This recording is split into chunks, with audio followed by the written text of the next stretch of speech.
January 14th already, and since I've been doing daily vlogs, I was actually trying to think if I wanted to do a podcast or not, but I don't really want to put all the effort into a podcast. I just wanted to speak my truth or whatever. But I did want to start kind of planning different kinds of ideas to talk about in the vlog instead of just freewheeling off the top of my head. And for that reason, I wrote a script. I'm not going to read this word for word. I am going to just kind of look at it. So if you're wondering why I'm looking over, it's because I'm trying to figure out what my next point's going to be for the vlog. And I also decided that I'm going to start naming it. What did I call it? Something about resilience. Whatever. But the whole point of me talking every day is to develop that resilience, talk about how I might be resilient or trying to be resilient in various ways. But I do want to talk now about why willpower is the wrong weapon. So when we're talking about sobriety, a lot of times you might hear people say, well, why don't you just stop drinking? Why can't you just have the willpower to do so? And I'm wondering if I'm even recording because it doesn't look like it. Well, I was in fact recording, so we're going to have a little bit of a jump cut there. Because, yeah, I had to re-record. Anyway, why willpower is the wrong weapon. Sometimes you're going to go out into life, and if you've got an addiction, people are like, why can't you just stop? It could be an addiction to alcohol, drugs, food, sex, whatever. Why don't you just cut it out? Like, why don't you have the willpower to do so? But that's just not the way that it works. I'll tell you what, I didn't earn a PhD by accident. I don't deadlift 500 pounds because I was born that way, right? That wasn't why. And some people are like, well, you must have tremendous work ethic or willpower, and that's why you accomplish it. That's not why. I'll tell you right now, it was because of strategy. And if I tried to rely on willpower, I would have failed miserably. And that's why I've tried to do this past 5 months when I went on this relapse is I tried to control it with willpower. And I would think about when I was going to be able to have my next drink, and I'd try and plan, and it didn't work because I was trying to will it into existence. I just have to stop relying on willpower and go to strategy. And my strategy is I don't drink. And that takes all the debate out of my head. I don't even have to think about it. Anytime it pops into my head that it sounds like a good idea, I just say, I don't drink. Now, willpower, we do have it. It's important resource so that we don't, do really dumb things. But it's like a battery. It wears out. We only have so much of it. And there's actually some research saying that willpower is limited. And once it's taxed, it's taxed. And some people have more willpower than others. And it is a muscle you can build additional willpower through concerted practice. But it takes time. And you're just talking about somebody who has an addiction, whose brain has been hijacked, and you're saying, oh, just willpower it. No, that's a silly thing to say. Just because if you're in that position where you've told people, why don't you just will it, why don't you just stop, why don't you just choose to, good for you. I don't wish addiction on anyone. It's an awful thing, and I'm glad you don't understand, but that's just not how it works, because the brain gets hijacked, and the brain just goes on autopilot. And so that's a valuable piece of information, though, because if a brain goes on autopilot, then we can take advantage of that. It's like, all right.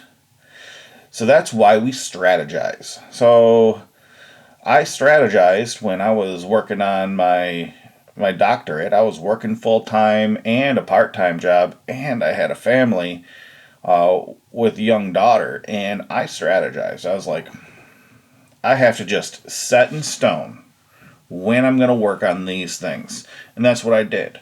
Every single Saturday and Sunday morning, I'd wake up bright and early, 5 o'clock in the morning, and I'd work on my stuff for 2 to 3 hours. I'd eat breakfast at my computer, and I just work on my work so that I could get it done. And every day, I would make sure I checked my school email in case there was something I needed to attend to. It was just set in stone. It had required no willpower. I just did it. It became autopilot. Then after that, what I did is I've been sitting for 3 hours on the weekend. I had food in my stomach. It's ready and rearing to go. I just head to the gym. It was no second thought about that. It's just what I did when I was working on my doctorate. That way, I set aside those 6 hours every single week to work on it. And right afterward, I did my lifting for an hour or two. And I didn't even think twice. And that means that I offset putting those decisions on willpower. I made them automatic instead I made them habit. And that's the whole point, is like, once you make something habit, then you don't have to think about it. It doesn't stress you out. It doesn't give you decision fatigue. You just freaking do it. And that's the important thing, like why I have the strategy, or why I'm adopting the strategy I am now for alcohol, is like, I don't drink. It's automatic. It's on autopilot. And that way, anytime it even pops up in my head, I don't drink. So there's also another thing, like, you've probably heard the term a bottom, like rock bottom. And in addiction, say we'll even use food addiction. You have a food addiction and your rock bottom is, oh shoot, my heart's about to explode because I had a heart attack or whatever. That can be considered a rock bottom. And what a bottom does is it changes what your habit is temporarily. It knocks you out of that habit and forces you to adopt different behaviors.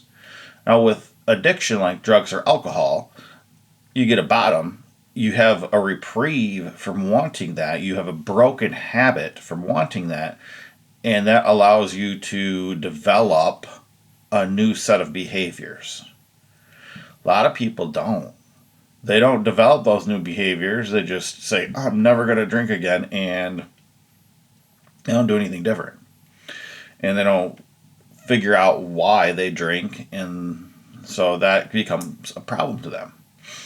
And then they just end up, once they feel a little bit better, they go and drink or use drugs or overeat again, despite the consequences. So when you hit a bottom, what you have to do is examine, why am I doing this? I mean, I said before that I didn't have a bottom, but we could consider that I had a mini one by having to miss work. It was negative consequences, and it snapped me out of this habit of drinking. And I was like, oh, that's not what I want for my life. What can I do different? And I examined it, and I decided that I needed to replace daily drinking with daily exercise. And on the weekend, when I have more time, that I need to go to some 12-step meetings. Fair enough. That's easy. But it's a replacement, and I'm still in the midst of developing that new habit. And it's one of those places where relapse percentage is high. I mean, deep down, I don't think I'm going to drink, right, anytime soon or ever again with the strategies that I'm using. So this is where that new habit, and you create these non-negotiables. Like my non-negotiables, I can't put alcohol to my lips. I don't drink. And my new habit is I use exercise to relieve the stress and anxiety that I feel. And in order to get additional support, I attend AA. So the whole idea with this one is to stop fighting yourself. Just make a schedule, make a plan, and then stick to it. And it will become a habit. It will become automatic. And you will not expend all that additional cognitive resource when you're trying to get things done. The legal man approves of this decision. Make sure you set your habit, your routine, and your strategy. Don't rely on willpower alone. Willpower is a resource that gets exhausted. And I've got a new character too. I've got Yoda. Yoda's the voice of reason. Baby Yoda. Oh, I see you want to better yourself. Well, make sure. I can't even do no Yoda voice right now. But this one, my mom got this for me just randomly, and still got its tag on. And I kind of want to like. I think it's interesting to have ridiculous stuff like this, like a Lego man who says something like straightforward, like drill sergeanty, no BS, fact base, and then Yoda will be the voice of calmness, serenity. Don't take yourself so seriously. But I get the voice right. So, gotta work on that. Anyway, that's it for today. Go ahead and upload this video, and until tomorrow. Bye.